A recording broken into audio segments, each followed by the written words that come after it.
Bienvenidos a la conferencia número 422 de Noticias de Actualidad en relación con la profecía. Hoy vamos a hablar solo del Vaticano, pero no va a concluir, continuaremos la próxima.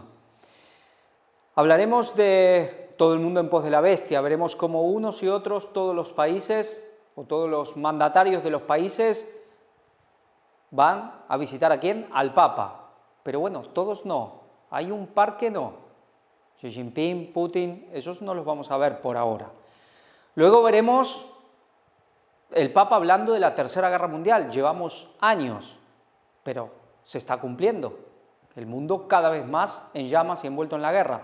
Y por último, lo más importante, ecumenismo, especialmente con Iglesia Ortodoxa. 2025, conmemoración de Nicea, la Pascua. Realmente vemos cómo los planes vaticanos, lentos para algunos, cada vez más rápido, pero seguros, se van cumpliendo. Dios lo va permitiendo hasta un punto. Vamos a ello.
Y comenzamos, obviamente, con el Vaticano, Isaías, Daniel.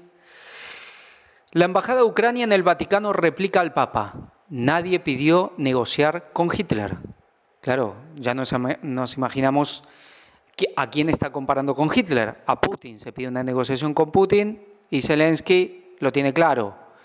Es igual a Hitler y nadie pidió negociar con él. Bueno, eso tampoco es tan así.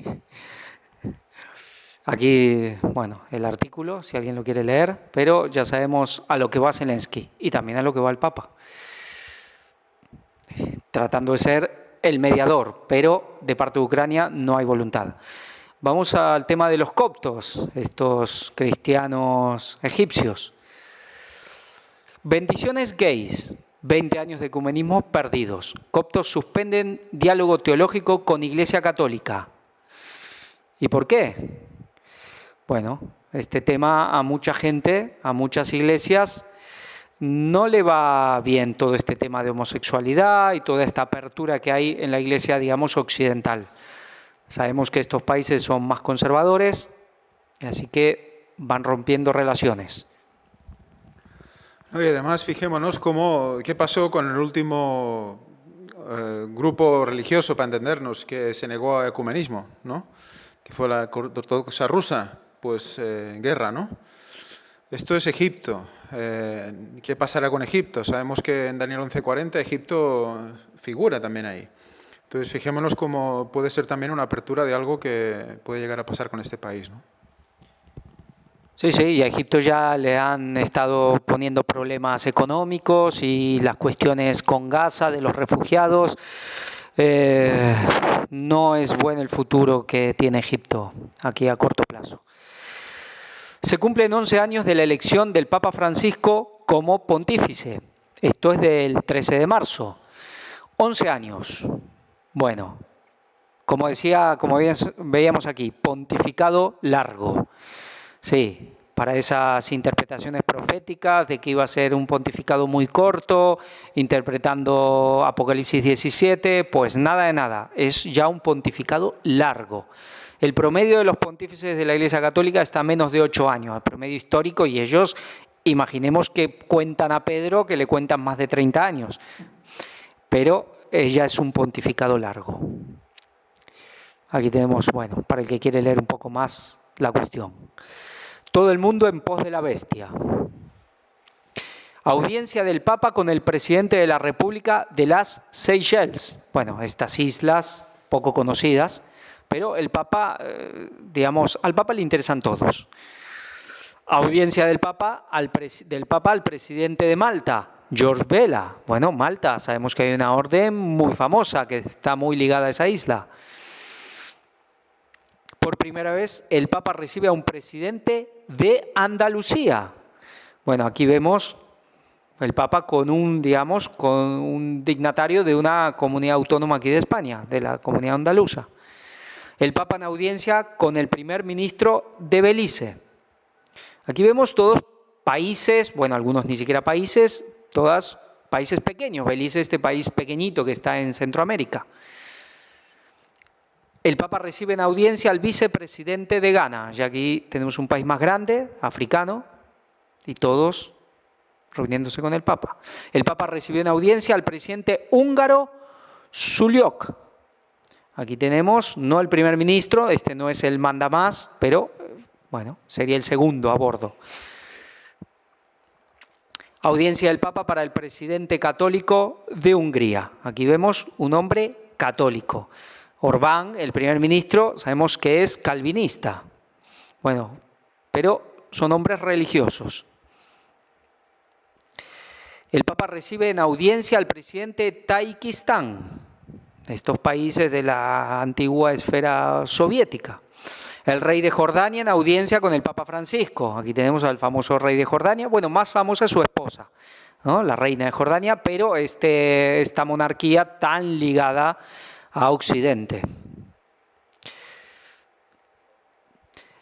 El encuentro con Gallagher en marzo. El pasado mes de marzo, Su Majestad recibió una audiencia en el Palacio Al-Huseinia al secretario Vaticano para las Relaciones con los Estados y las Organizaciones Internacionales, Monseñor Paul Richard Gallagher, en el marco del viaje del prelado a Jordania.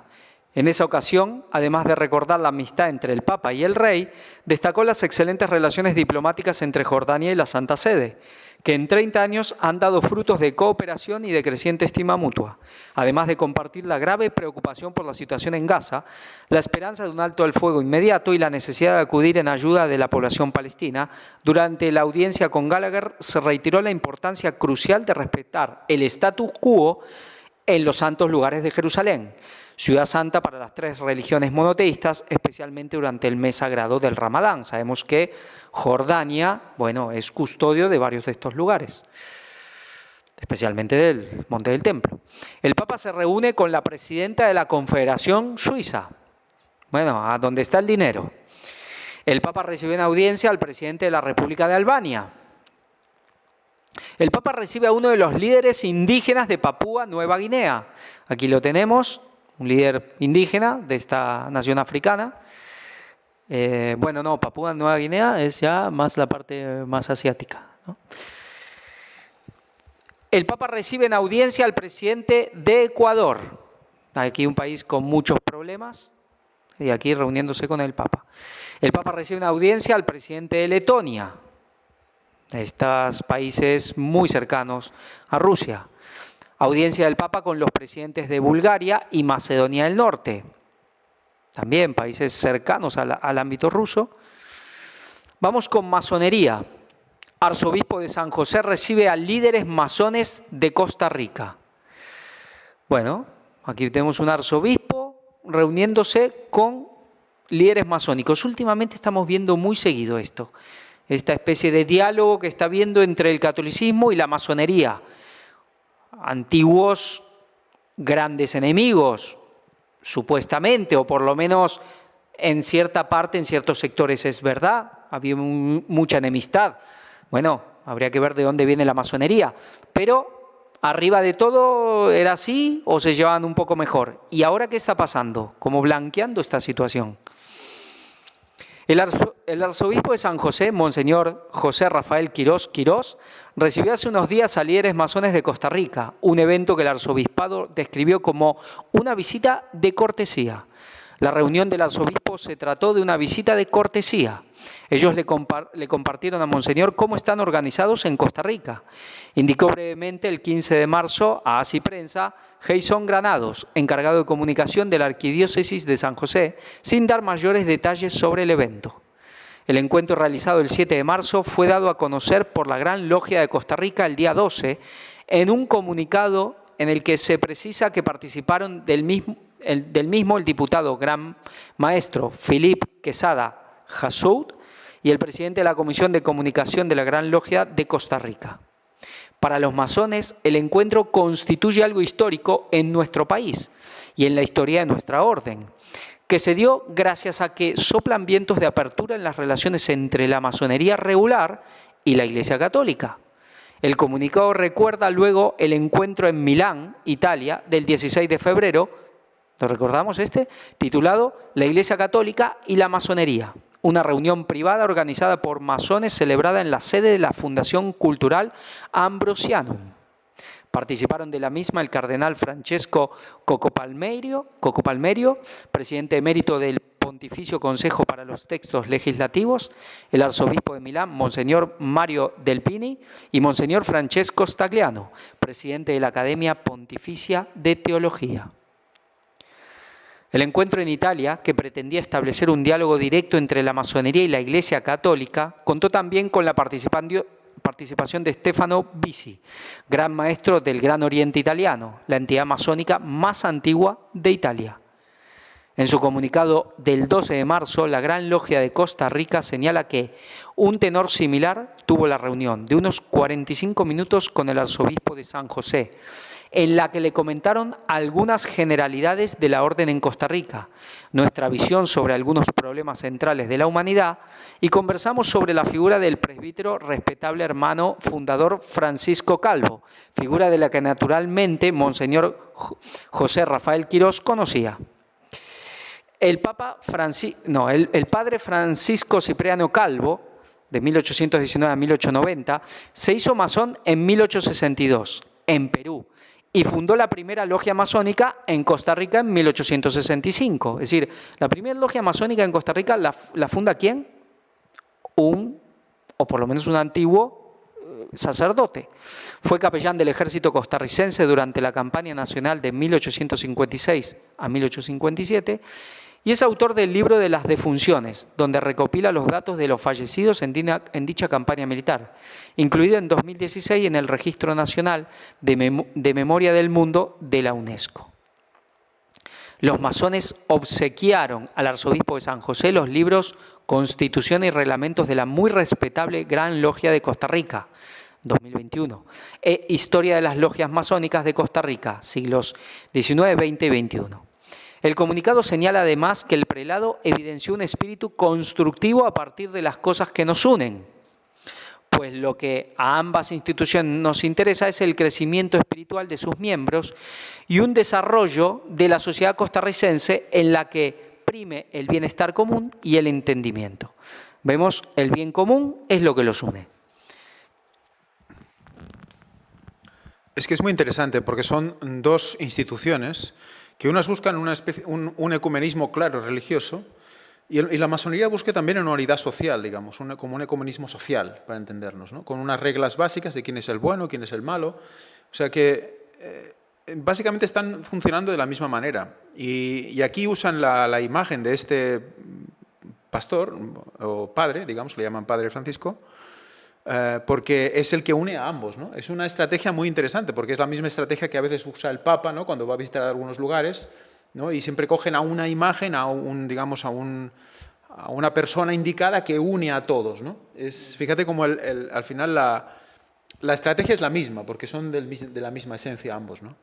Y cómo juegan con esta hipocresía, ¿no? Vamos a ver, ahora esta vez que se están abriendo los caminos, las puertas de unidad de ambos, ¿no? Cuando, bueno, sabemos qué está pasando realmente con todos ellos, ¿no?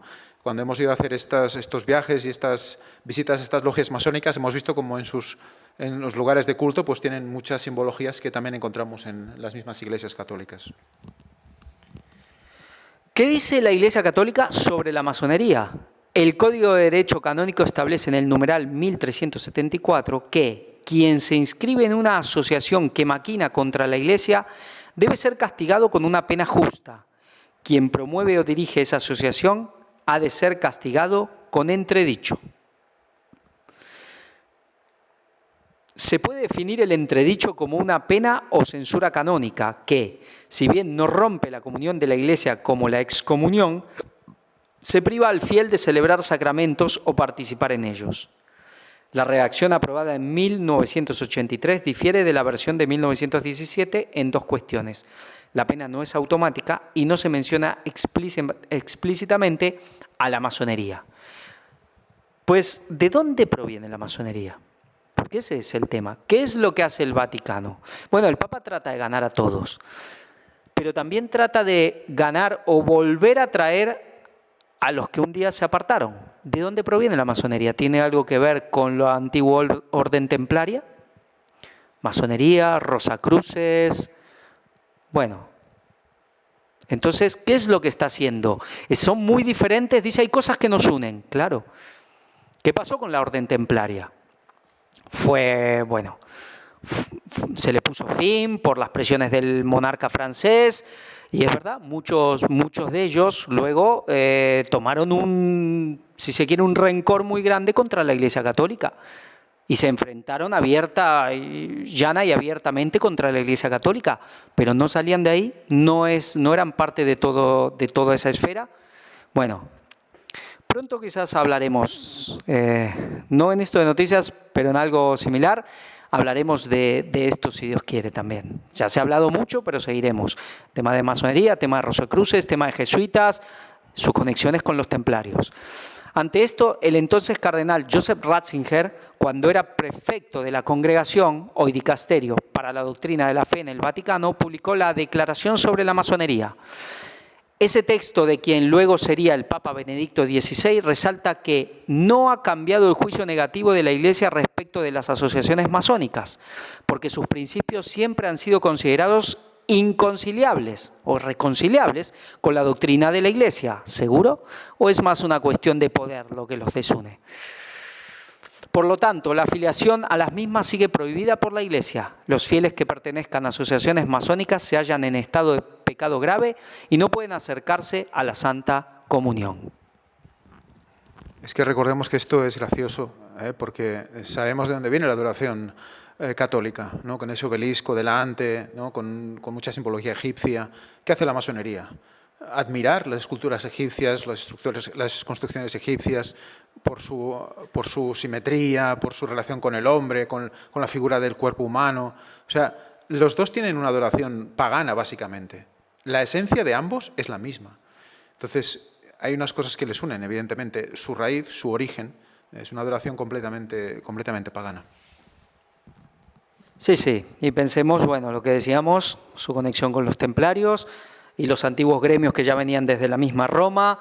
Es decir, todo es lo mismo. Todo es lo mismo. Hay luchas de poder.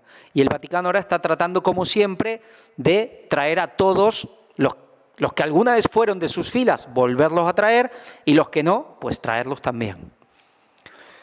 El fracaso de la cruz. Bueno, quizás recordamos esta frase célebre, quizás la más célebre de todo el pontificado del Papa Francisco. Y qué frases célebres ha tenido, y muchas.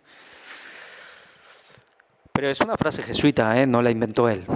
Papa responde a pregunta: ¿cómo es posible que la gloria de Dios se manifieste en la cruz? Aquí tenemos, un poco de la noticia y vamos a leer esta parte.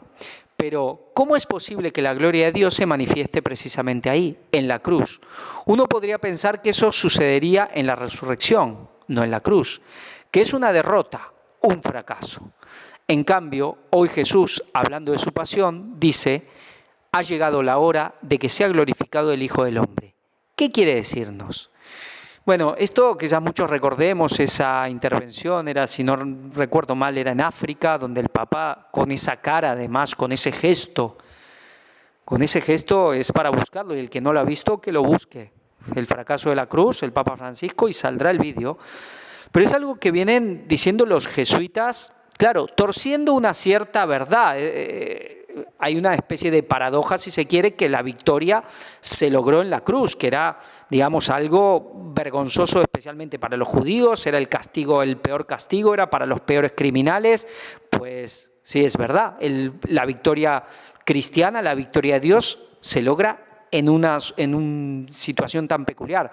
Pero los jesuitas, digamos, lo llevan un poco más allá para realmente denotarlo como un fracaso, como una derrota, como la derrota de Dios. Y después, si alguno conoce la teología jesuita, ¿qué dicen? Bueno, pero luego los discípulos subieron, digamos, con mucha imaginación, le pudieron encontrar, darle la vuelta a la situación y lo convirtieron en victoria, lo que en realidad había sido un fracaso. Eso es lo que dicen los jesuitas. Y el Papa, un poco mezclando las cosas, está hablando de esto. Aquí sigue el artículo. Bueno, todo siempre es muy interesante. Tercera Guerra Mundial. Papa Francisco, el propósito de toda vocación es ser hombres y mujeres de esperanza. ¿Por qué lo dice? El Papa Francisco explica en el mensaje para la jornada en oración por las vocaciones, jornada de oración para las vocaciones 2024, que el propósito de toda vocación es llegar a ser hombre y mujeres de esperanza, dando cuerpo y corazón a la esperanza del Evangelio frente a los desafíos de nuestra época. Así ha enumerado las dificultades que afronta la humanidad con la Tercera Guerra Mundial a pedazos. Sí, recordamos cuando surgió la guerra que ya dijo, bueno, esto ya no es a pedazos, esto es total. Ahora ha desandado un poco los pasos. Quizás la idea de ellos era que vaya más rápido y no pudo. No todo le sale realmente como quieren al Vaticano, a esta gente. Dios al final es el que tiene en control. Así que ha vuelto a su discurso, al relato de hace unos años atrás. La guerra mundial por partes, a pedazos. Pero Tercera Guerra Mundial, eso sí, no hay dudas. Las multitudes de migrantes que huyen de sus tierras en busca de un futuro mejor, el aumento constante del número de pobres, el peligro de comprometer de modo irreversible la salud de nuestro planeta. Vemos dónde mete toda la cuestión de la guerra mundial. No es simplemente ejércitos que se tiran, bueno, que se agarran a tiros, a bombazos y que luchan entre sí. Está hablando de migraciones, de hambres, de salud, del planeta, de la ecología, todo. Es decir, en esta Tercera Guerra Mundial está, digamos, todas las cuestiones están metidas en la guerra. ¿Qué dijo Jesús? Hambres, pestes, terremotos, y eso será apenas parte de los dolores. ¿Pero qué decía? Se levantará nación contra nación, reino contra reino. Es decir, luego lo otro, las hambres, las pestes y los cataclismos naturales, todo dentro de esta situación de guerra, de esta guerra. Podemos poner virus y lo que sea, y lo que haga falta.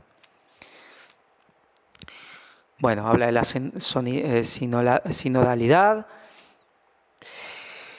El Papa, necesitamos paz en este tiempo de guerra mundial. The Vatican News, ya no en pedazos, sino una verdadera guerra mundial. Bueno, aquí vuelve otra vez a la ya no en pedazos, sino guerra. Bueno, quizás depende cómo se levante. Palabras de amargura las pronunciadas por el Papa al final de la audiencia general ante miles de fieles congregados en la Plaza de San Pedro. Recemos por la paz, necesitamos la paz, el mundo está en guerra. Reflexiones sobre Ucrania, Oriente Medio y Myanmar. Francisco se apartó del discurso escrito y enumeró los países que sufren conflictos. Ucrania, donde continúa la lluvia de drones rusos. Oriente Medio, donde no cesan los muertos por los bombardeos. Myanmar, con su crisis interna y el drama de los Rohingya. Bueno, este tema de Myanmar, un poco más desconocido, pero lleva mucho tiempo también esta situación. ¿Qué pasa con Yemen? También llevamos añares con esa guerra. No olvidemos la atormentada Ucrania, que tanto está sufriendo. No olvidemos Palestina, Israel, que pare esta guerra. No olvidemos Myanmar y no olvidemos tantos países en guerra. Hermanos y hermanas, les pedimos que recen por la paz en este tiempo de guerra mundial. Es el llamamiento del Papa. Pero sin embargo, ellos mismos, bueno, a través de Estados Unidos y todo, armando a Taiwán y al que haga falta para que la guerra vaya en aumento. Necesitan la guerra, quieren la guerra y la están teniendo y la tendrán. Que María nos enseñe el servicio humilde, fuente de paz en el mundo y en la Iglesia. ¿La esperanza cuál es? La esperanza de la paz, María. Lo que se busca, lo que tiene que pasar, la victoria del Sagrado Corazón de María. Unión Europea. Comece a la UE, a la Unión Europea, no doblegar los valores cristianos a intereses políticos. Bueno, aquí nos habla un poco, no doblegar los valores cristianos a intereses políticos, ¿no? ¿Qué está diciendo el Papa? Bueno, aquí tenemos un poco, Europa sé tú misma, la marginación actual de los valores cristianos. ¿Quién creó la Unión Europea? ¿Qué significa la bandera con esa corona de 2 estrellas? ¿No es la corona de la Virgen? Bueno, digamos, con esa interpretación católica de Apocalipsis capítulo 12 de esa mujer con la corona de 2 estrellas, que ellos dicen que es la Virgen María. Esto ya se presentó aquí hace mucho tiempo como era si no me acuerdo, no me acuerdo si era polaco, pero era un europeo católico, quien fue el que diseñó esa bandera y es la Virgen María. Luego ya sabemos, masonería, gente de Estados Unidos en la creación de la Unión Europea, pero por atrás el Vaticano. ¿Y qué pasa? ¿Ahora la Unión Europea se le da vuelta al Vaticano? Bueno, o es parte del estratagema para generar, digamos, una reacción y que el Vaticano tome el poder. Europa le dará el poder al Vaticano, posiblemente como antaño con Francia a la cabeza, pero eso llegará. Trabajando juntos por una nueva agenda política europea, bueno, y más cosas. Ecumenismo interreligioso. El Papa quiere cambiar la Pascua para siempre, la medida que tendrían que acatar todos los fieles. Atención a esta noticia porque va a traer cola y vamos a ir viendo algunas relacionadas durante esta conferencia. Es algo realmente interesante. Aquí vemos más sobre esta noticia. Quieren consensuar una fecha, un día, en 2025 para que todo el mundo cristiano, católicos, cristianos, ortodoxos, todos guarden el mismo día la Pascua, ¿no? Y ya están diciendo aquí que el Papa Francisco ya desde el 2015 se lo está planteando, otros papas como Benedicto también se lo estaba planteando, entonces parece ser que esto va a ser una de las misiones de este pontificado. La Iglesia ortodoxa, separada de la Iglesia católica desde la cisma del siglo XI, aún no han dado una confirmación a la propuesta, aunque varios obispos españoles ya expresaron su apoyo y se cree que esta unificación se podría dar para el 2025. Claro, ¿por qué el 2025? Ese año se cumpliría el 1700 aniversario del primer concilio ecuménico de Nicea. Es por esto que el Papa propuso esa fecha al patriarca de la Iglesia siria de Oriente. Sin embargo, el cardenal Kurt Koch, presidente del Consejo Pontificio para la Unidad de los Cristianos, afirmó que no será fácil. El patriarca ortodoxo pide que desde 2025 todos los cristianos celebren la Pascua el mismo día. Que tenemos, por otra parte, el patriarca ecuménico, que también están pidiendo lo mismo. El pasado 31 de marzo, Domingo de Resurrección para la Iglesia Católica, el patriarca ecuménico Bartolomé, de la Iglesia Ortodoxa, pidió que a partir del 2025 se establezca un día común en todas las denominaciones cristianas para celebrar la Pascua. Los ortodoxos y los católicos de rito bizantino se rigen por el calendario juliano, que tiene su origen en la reforma establecida por el emperador Julio César en el año 46 a.C. y que estableció un nuevo calendario para el Imperio Romano. Este calendario estuvo en vigor en la mayor parte de Europa y en las provincias europeas de ultramar hasta la nueva reforma promulgada en el año 1582 por el Papa Gregorio XIII, que estableció un nuevo calendario, el llamado gregoriano, para reemplazar al juliano y que ahora es de uso común en gran parte del mundo. Debido a esto, Usualmente la Iglesia Ortodoxa celebra la Pascua en un día distinto a la Iglesia Católica. Este año la Pascua Ortodoxa se conmemora el domingo 5 de mayo. Sin embargo, en 2025 el día coincidirá. Será el domingo 20 de abril para todos los cristianos. Por eso quieren elegir ese año, porque casualmente es el año en el que todo coincide. Pidamos al Señor que la celebración común de la Pascua que tendremos el próximo año no sea una feliz coincidencia, un hecho fortuito, sino el inicio del establecimiento de una fecha común para la cristiandad occidental, en vista del 1700 aniversario, en 2025, de la convocatoria del primer concilio ecuménico de Nicea, que entre otras cosas también abordó la cuestión de la reglamentación del tiempo de la celebración de la Pascua, manifestó Bartolomé. Además, el patriarca ortodoxo remarcó que hay buena voluntad y disposición entre ambas iglesias y que el hecho de que los cristianos celebren la resurrección del Señor en días separados es un escándalo. Desde la iglesia de Agoy Teodoros, en Estambul, Turquía, expresó sus buenos deseos a todos los cristianos del mundo que celebran el misterio pascual. Un cordial saludo de amor a todos los cristianos de toda la tierra que celebran hoy la Santa Pascua, expresó. También el Papa Francisco ha sido enfático a lo largo de su pontificado en la necesidad de unificar la celebración de la Pascua para todos los cristianos. Ya en 2022 el Papa remarcó la importancia de 2025 y llamó a la valentía para buscar una fecha común. Así pues, tengamos el valor de acabar con esta división que a veces hace reír. ¿Cuándo resucitará tu Cristo? La señal a dar es un solo Cristo para todos nosotros, expresó. Y concluyó afirmando que este sería un signo, la realización de la unidad de nuestras iglesias, una unidad que no es ni absorción ni fusión, sino comunión fraterna en la verdad y el amor. Esto no se lo creen ni ellos. Sabemos lo que pasa aquí. ¿No será una absorción ni una fusión? Aquí es un mismo paraguas con alguien que lo sostiene, ¿no? Sabemos que el papado, el Vaticano, va a ser el que va a dominar todo esto. Y fijaros cómo este día, en 2025, va a ser un día clave para que ese ecumenismo se manifieste de manera clara. Es un paso realmente importante el que tenemos que estar muy atentos todos.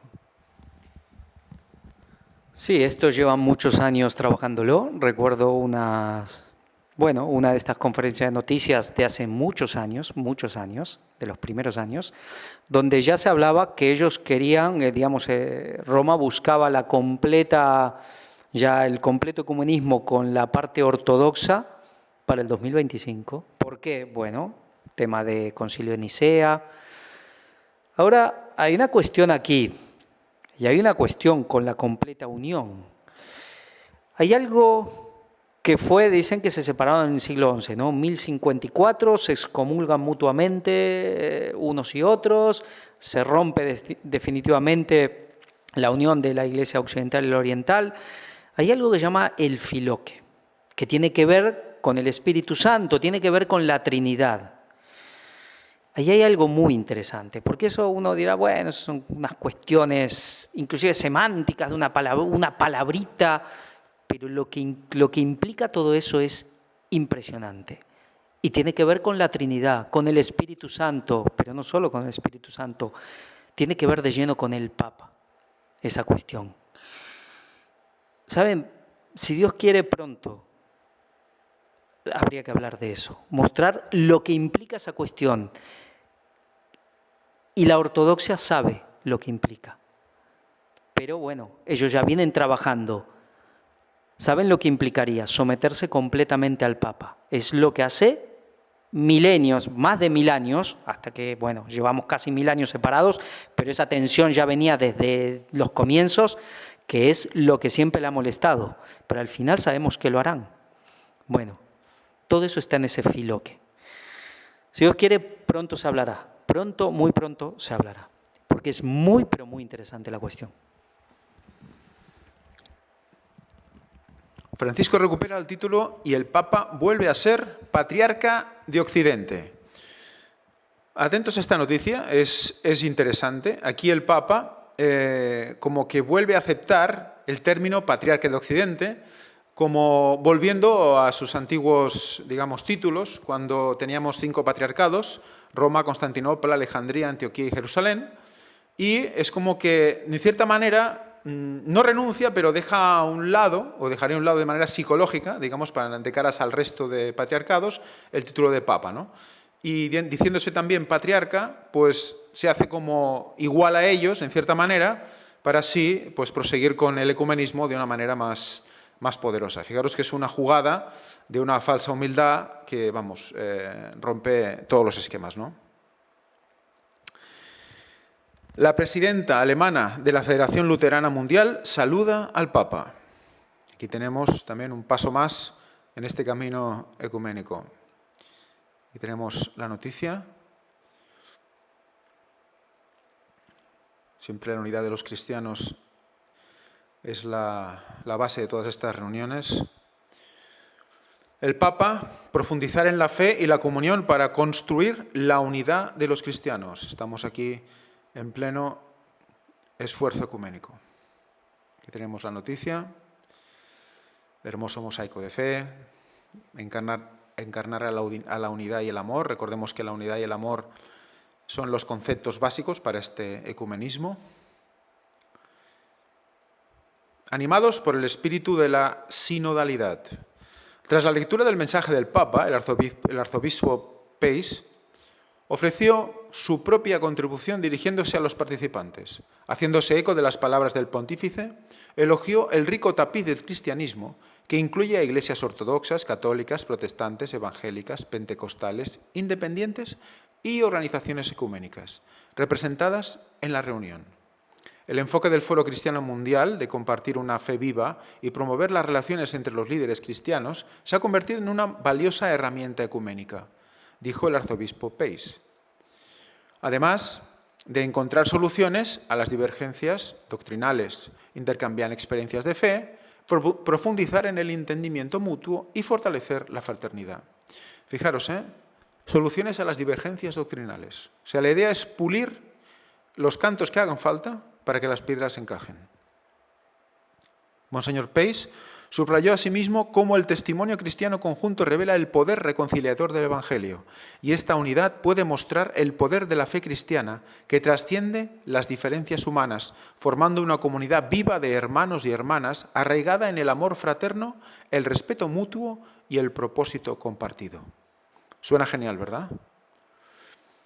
Para concluir, recordó que la Iglesia Católica se ha comprometido en un proceso sinodal sin precedentes, por una Iglesia sinodal, comunión, participación, misión, que ha contado con la participación de varios delegados fraternos, representantes de diversas tradiciones cristianas en la primera sesión, el pasado mes de octubre, y con un número aún mayor de invitados a la sesión de clausura, el próximo mes de octubre.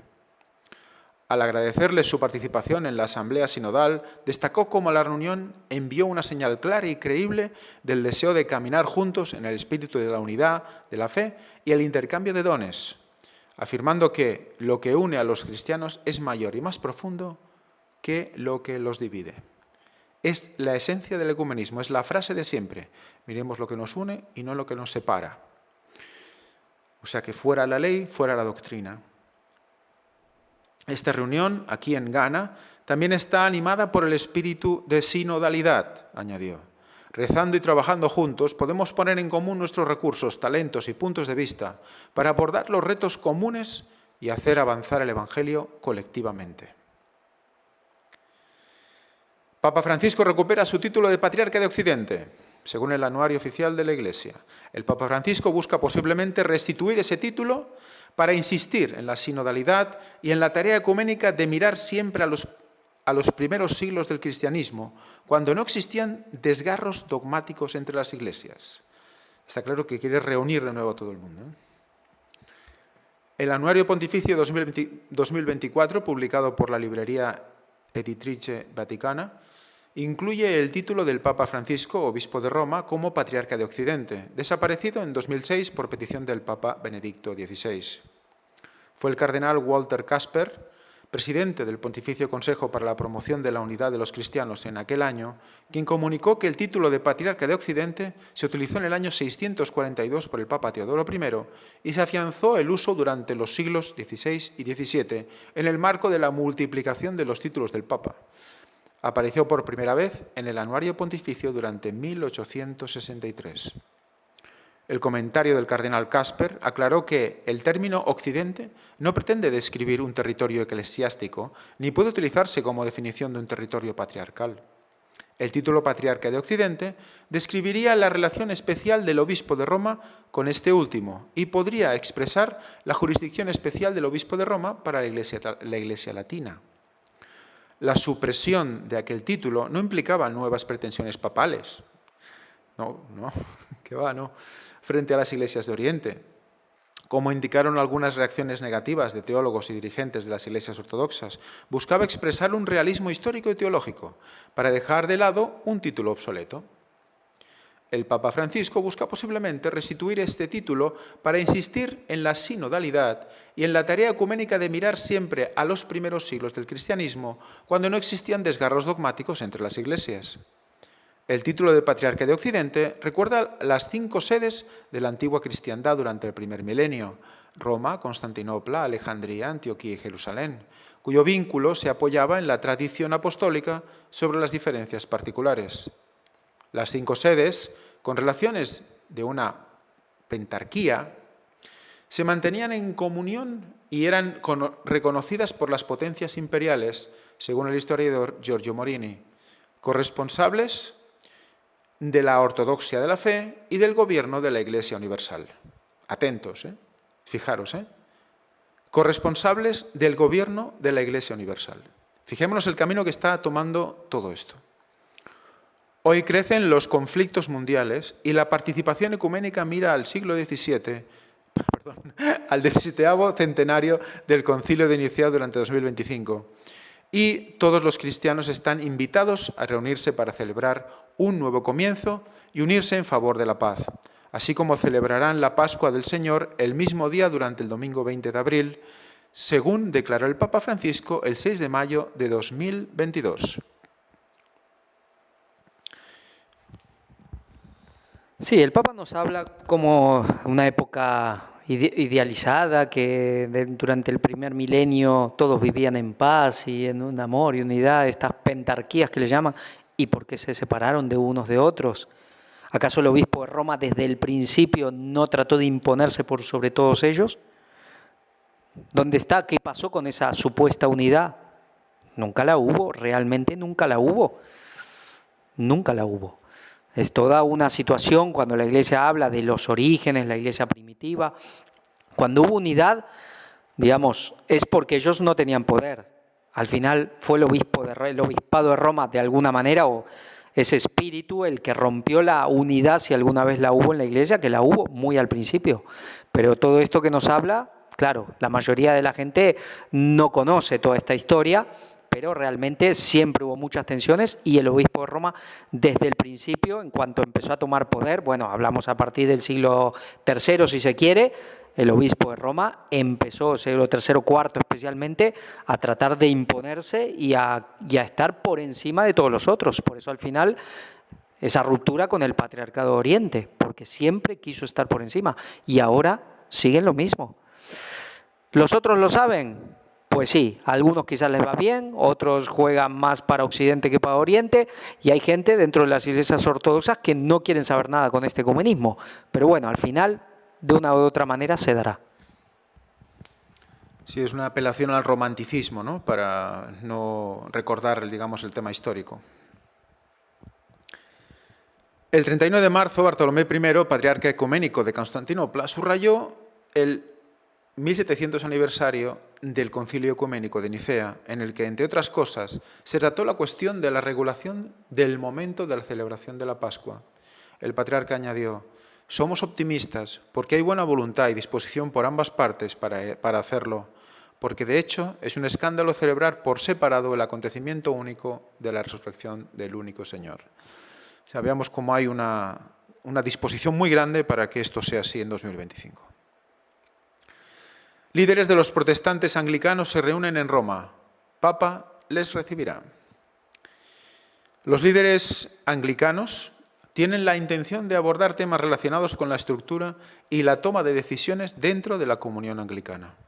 Este diálogo busca fortalecer y mejorar el funcionamiento interno de la comunidad anglicana, así como explorar áreas de colaboración y entendimiento con la Iglesia Católica.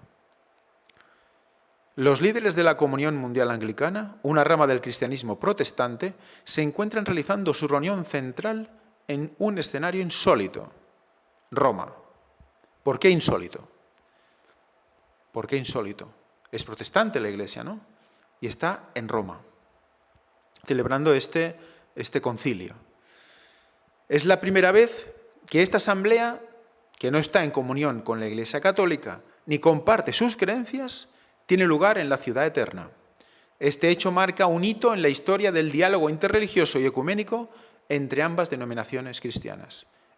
Atentos porque esto es un hecho histórico. El papado una vez creo que sacó los huesos de Wycliffe para quemarlos. Pues la Iglesia Anglicana lo está quemando otra vez a Wycliffe y a tantos otros. ¿Qué dirán los Wycliffe, los Wesley, Husher y tantos grandes hombres que salieron de la Iglesia Anglicana? Bueno, volviendo a Roma, pero ya sabemos que esta marcha hacia Roma de la Iglesia Anglicana tiene ya muchísimos años. El encuentro, conocido como la Reunión de Primados, se desarrolla del 29 de abril al 3 de mayo y tiene previsto un encuentro con el Papa Francisco. Esta cita histórica fue anunciada por la Iglesia Anglicana de Canterbury, destacando el interés de ambas comunidades cristianas por fortalecer los lazos y promover una comprensión mutua. Entre los eventos programados se encuentra una conversación con el cardenal Mario Grech, secretario general del Sínodo Mundial Católico. El tema central de discusión es la sinodalidad, es decir, la participación y convivencia común dentro de la Iglesia, explorando su significado y posibilidades para toda la comunidad cristiana. Los líderes anglicanos tienen la intención de abordar temas relacionados con la estructura y la toma de decisiones dentro de la comunión anglicana. Este diálogo busca fortalecer y mejorar el funcionamiento interno de la comunidad anglicana, así como explorar áreas de colaboración y entendimiento con la Iglesia Católica. Además de las reuniones formales, la reunión de primados se concibió como una peregrinación espiritual, con momentos de oración compartida y estudio bíblico. El programa incluye visitas a lugares sagrados como la Basílica de San Pedro, la Basílica de San Pablo Extramuros y la Iglesia de Santa María Trastevere. Y supongo que irán delante de esas esculturas donde están diferentes sacerdotes católicos y grandes inquisidores pisando a protestantes y quemando libros, ¿no? Y se pondrán ahí, qué bonita es la estructura, ¿no? Y qué bonita es la escultura. Es impresionante, esto es realmente insultante, ¿no? También está previsto un encuentro con representantes de la organización católica laica San Egidio, enfatizando el compromiso ecuménico y el diálogo interreligioso. Esta reunión en Roma sigue a un encuentro previo celebrado en enero de 2024, donde obispos anglicanos y católicos de todo el mundo debatieron y visitaron lugares de importancia histórica y espiritual para ambas tradiciones. No, como ha dicho Javi antes, esto viene de largo y esto ya es una culminación de algo que se ha estado enhebrando mucho tiempo. El gesto simbólico realizado en la tumba del apóstol Pablo, donde se encargaron a obispos católicos y anglicanos para ser testigos de la unidad, destaca el compromiso de ambas comunidades con el ecumenismo y la búsqueda de la unidad cristiana. Papa Francisco, ante anglicanos en Vaticano, reconoce que papado divide e invita a comprender cómo debe desarrollarse. No entiendo mucho el título, no sé si tú sí. Aquí tenemos más la noticia.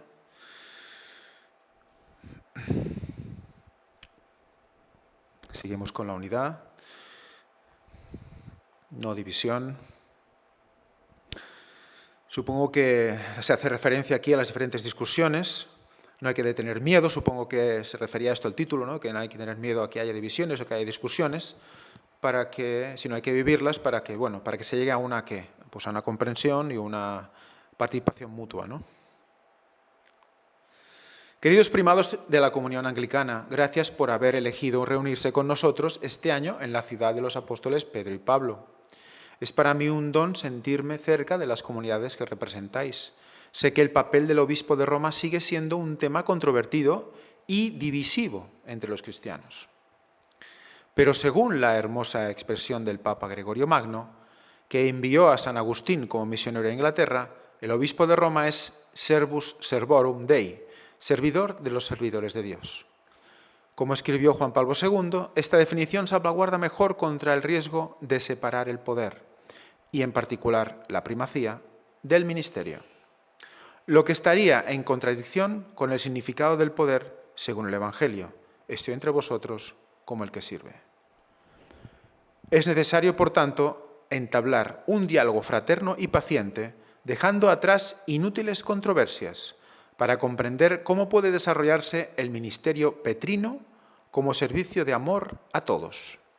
Gracias a Dios, se han obtenido resultados positivos en los diversos diálogos ecuménicos sobre la cuestión del primado como don que hay que compartir. Como sabéis, la Iglesia Católica está comprometida en un camino sinodal. Me alegro de que tantos delegados fraternos, incluido un obispo de la Comunión Anglicana, participarán en la primera sesión de la Asamblea General celebrada el año pasado. Y espero con interés una mayor participación ecuménica en la sesión de este otoño. Rezo para que una mejor comprensión del papel del obispo de Roma sea uno de los frutos del sínodo. El informe de síntesis al final de la primera sesión pedía un estudio más profundo del vínculo entre sinodalidad y primacía a varios niveles: local, regional y universal. El trabajo más reciente de la Comisión Internacional Anglicano-Católica puede ser un recurso útil en este respecto. En resumen, que es como una especie de redefinir lo que sería el obispo de Roma, haciendo partícipes a todos de ese obispado, ¿no? O sea, esa manera de volver o intentar volver a recuperar ese título de patriarcado de Occidente o patriarca de Occidente es para intentar vender que todos serán uno, digamos, arriba, ¿no? Como que todos mandarán a la vez, algo que sabemos que no va a ser así, ¿no? Así pues, oremos, caminemos y trabajemos juntos con confianza y esperanza. En la Declaración Conjunta de 2016 afirmamos: aunque, al igual que nuestros predecesores, aún no vemos soluciones a los obstáculos que tenemos ante nosotros y no nos desanimamos. Con confianza y alegría en el Espíritu Santo, confiamos en que el diálogo y el compromiso mutuo profundizarán nuestra comprensión y nos ayudarán a discernir la voluntad de Cristo para su Iglesia. Confiamos en la gracia y en la providencia de Dios, sabiendo que el Espíritu Santo nos abrirá nuevas puertas y nos guiará a toda la verdad. Sería un escándalo si a causa de las divisiones no realizáramos nuestra vocación común de dar a conocer a Cristo. En cambio, si más allá de nuestras respectivas visiones somos capaces de dar testimonio de Cristo con humildad y amor, Él será quien nos acerque los unos a los otros, porque, reitero, solo este amor, que no vuelve sobre el pasado para distanciarse o señalar con el dedo, solo este amor, que en nombre de Dios pone al hermano ante la férrea defensa del propio sistema religioso, solo este amor nos unirá. Primero el hermano, después el sistema. O sea, fijémonos cómo dice: no miremos al pasado, no nos acusemos los unos a los otros de lo que pasó entonces, vamos a olvidarlo todo, vamos a empezar de nuevo, ¿no? Qué fácil es decirlo para aquellos que fueron los realmente instigadores de la violencia y la muerte de los verdaderos cristianos, ¿no? Es algo realmente impresionante lo que se está leyendo aquí. Y que luego digan primero el hermano, ¿no? Primero el hermano, después el sistema. Hermanos y hermanas, gracias de nuevo por esta visita que nos permite crecer en comunión. Ahora estoy feliz de escuchar lo que queráis decirme y de rezar con vosotros. Es una red y una trampa perfecta. Cristianos y budistas están llamados a trabajar juntos por la paz. Cristianismo y budismo. ¿Qué tienen que ver? Pues si estudiamos un poco vamos a ver que muchas cosas, al menos con el catolicismo. Aquí tenemos la noticia, conversaciones, qué es lo que nos une, Fratelli Tutti. Avanzan preparativos para celebrar el 1700 aniversario del Concilio de Nicea. Seguimos en el tema. Aquí tenemos con el Patriarca Ecuménico de Constantinopla, lo hemos leído ya anteriormente. También la crisis climática en medio de todo esto siempre está presente. Es la manera de unificar a todo el mundo. Preparativos para el 1700 aniversario del Concilio de Nicea. El Patriarca Ecuménico intervino en un pequeño encuentro con periodistas católicos locales celebrado en la iglesia lisboeta de São Nicolau. Habló con ellos durante unos 20 minutos sobre los estrechos lazos entre las iglesias católica y ortodoxa, afirmando que sus relaciones con el Papa Francisco son más que fraternales. Señaló que el Papa quiere que ambos celebren juntos el 1700 aniversario del Concilio de Nicea y reveló que una comisión conjunta católico-ortodoxa se reunirá en Estambul en los próximos días para acordar fechas y otros detalles.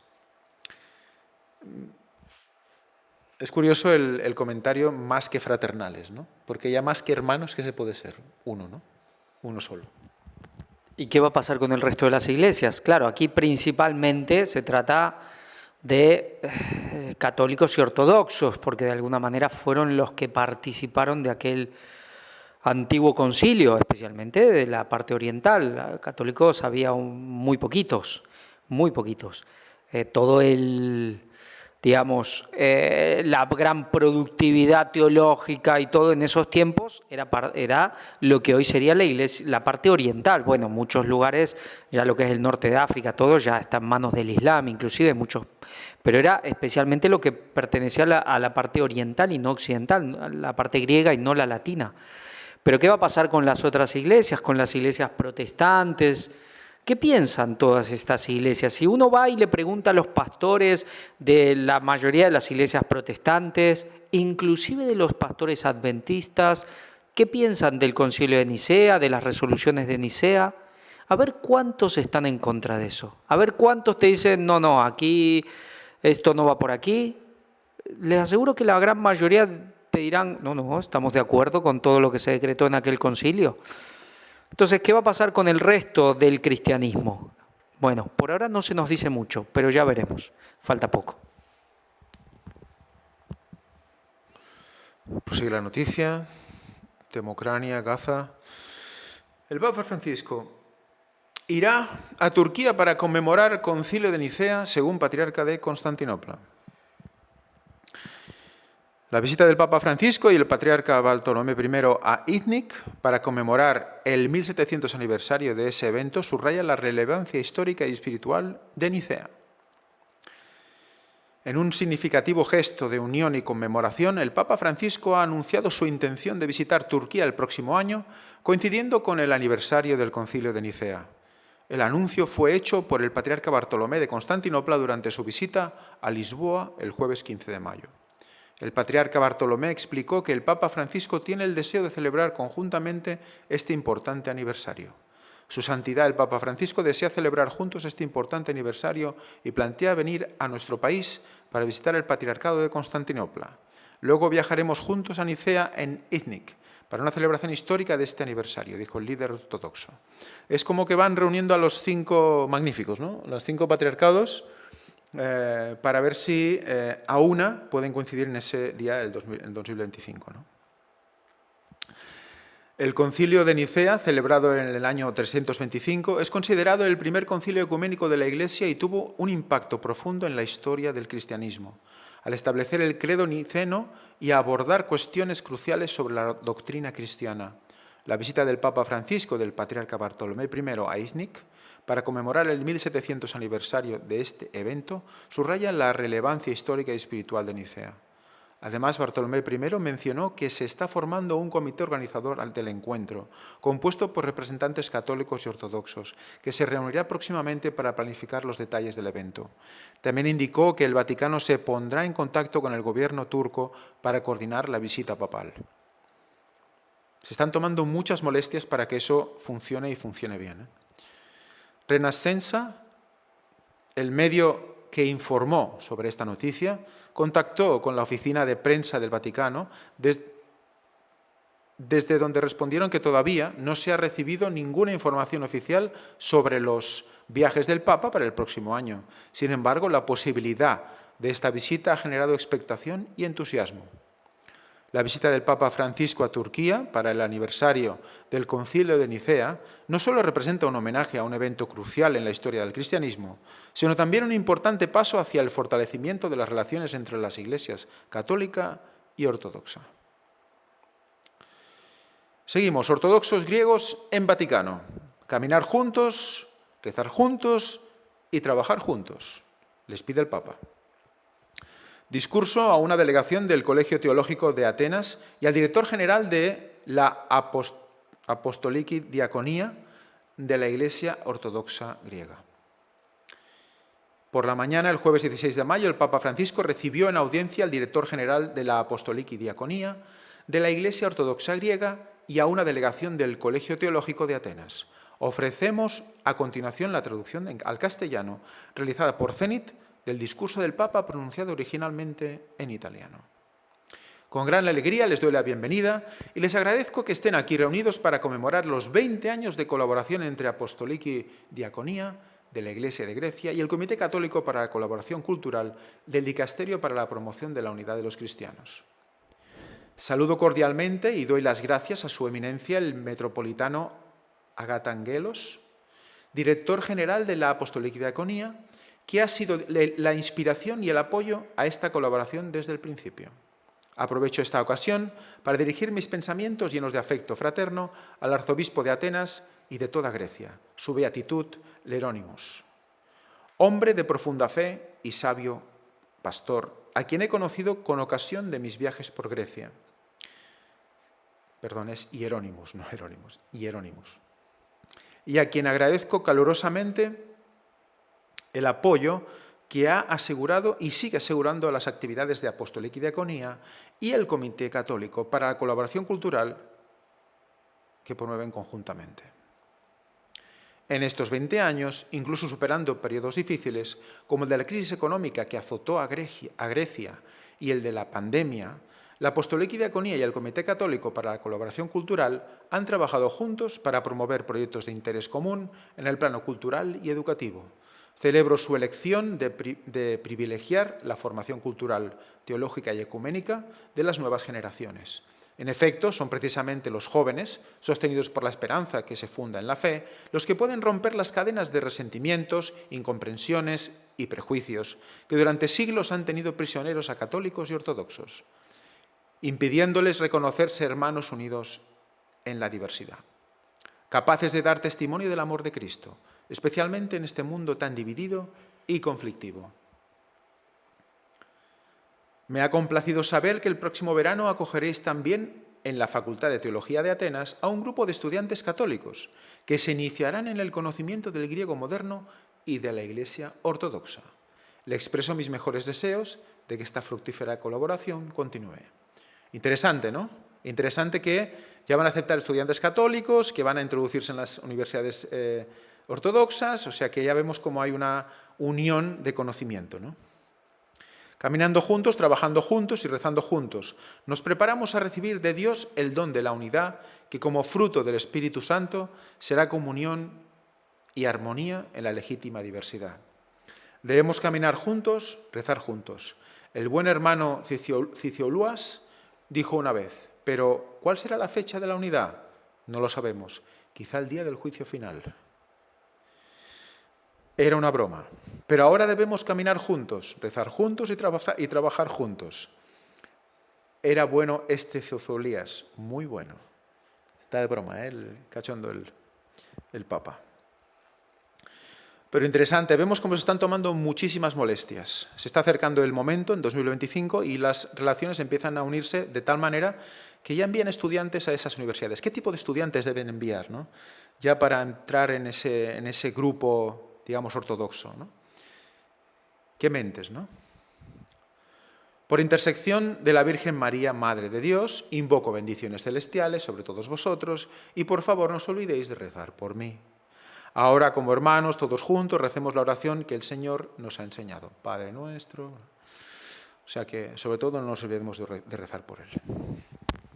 Bueno, vemos aquí con los jóvenes, y hablando de los jóvenes, parece que pronto van a canonizar a Marco Acutis, este joven, este santo, digamos, peculiar, con mochila de internet, pero un joven, un gran entusiasta de la Eucaristía.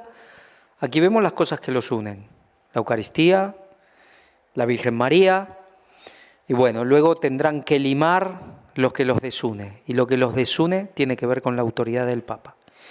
Pero bueno, si ya quizás el patriarca acepta el lugar que le corresponde, estar a un lado del Papa, pues no habrá problema.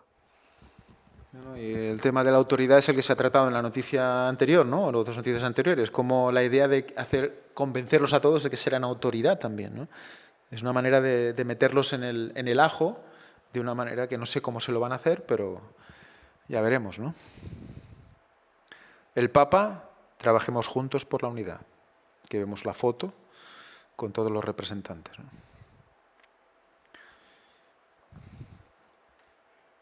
Tenemos, es una ampliación de la noticia anterior. Y ya para acabar, vamos a acabar con una cita de Ellen White, que me gustaría que estuvierais muy atentos, porque viendo lo que hemos visto hasta ahora, lo que nos ha quedado claro es que el Papa no tiene pelos en la lengua a la hora de referirse a la cruz como un fracaso, aunque intenta limar esa expresión de muchas maneras.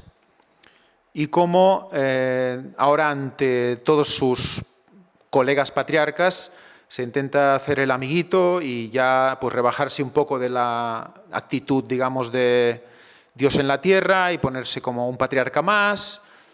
Sabemos que eso es solo un engaño, es solo una piel de lobo, una piel de cordero, para intentar meterlos a todos en el ajo. Y eso es muy interesante tenerlo en cuenta a la hora de leer esta cita, sacada de El Cristo Triunfante, que dice así: llegaron a cubrirle el rostro con un antiguo vestido y golpeándolo en el rostro le decían: profetiza, ¿quién es el que te golpeó? Luego, arrebatándole ese antiguo vestido, lo abofetearon y lo golpearon en la cara con la caña, animados por la fuerza brutal de una soldadesca corrompida. Usaron contra él las actitudes más grotescas, el vocablo más soez, y desplegando una falsa humildad, se inclinaban ante su presencia. La verdad es que se me pone la piel de gallina al estar leyendo esto, porque es la actitud que siguieron los soldados romanos ante Jesucristo, cuando le vistieron con esa capa púrpura, le pusieron la corona de espinas y le dieron esa caña en su mano para burlarse de él, diciéndole: profetiza, ¿quién es el que te golpeó? Igual que hicieron los mismos judíos con él, los mismos fariseos con él. Y si buscáis esta cita, que os lo recomiendo para que podáis leerla completa, vais a ver cómo estos soldados hicieron esto también para complacer a los hebreos. O sea, que todos a una se burlaban de él, pero es que a la vez se inclinaban ante él con falsa humildad. ¿Qué está haciendo el papado? ¿Qué está haciendo el papado al intentar dar muestras de esa, digamos, hermandad, de querernos a todos junto a él porque nos ama tanto? Pues básicamente es ponerle una funda encima en la cara de Cristo y seguir golpeándole y golpeándole. Es una falta de respeto constante a la doctrina, a la ley, a lo que Cristo representa y, por supuesto, a lo que la cruz representó. Tengamos esto muy en cuenta, porque la verdad es que es triste y es vergonzoso, pero a la vez nos tiene que airar hasta cierto punto. Tiene que sacar ese fervor que ese corazón tiene que exhalar, porque es que si no estamos muertos.